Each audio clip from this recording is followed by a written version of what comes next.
Hello mga kaayos! I'm Darnell. And I'm Danny. Alam mo yon, na-in-love ako sa naging outcome ng performance namin. Especially, nakita ko na talaga siya finally. Kasi before, I was really curious about kung sino talaga yung magiging partner ko or kung sino yung makakasama ko sa aking pagkanta. And here she is now.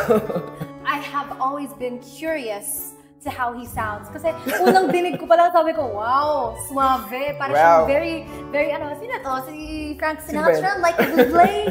Tapos pala, si Darnell lang pala. Hindi, walang lang. Darnell lang to. Si Darnell lang to. Yes. Pero in fairness, that was such a very heartfelt performance. Yeah. Nung una ko siya nakita, akala ko very, tahimik like that. Pero it wasn't really what I expected. Super kalog niya. Sobrang gaan niyang kasama sa pagkanta. Nakitan din ako sa kanya. Oh, thank you. Super. And she's very pretty, as you can see. When he appeared, I was like... gagged. Shocked. Speechless. I was like, look at this fine, tall man right No, here. look at her. Excuse me. No, excuse look at her. me. Look at her. No. So, ayun. Yeah. So, nag-enjoy ka.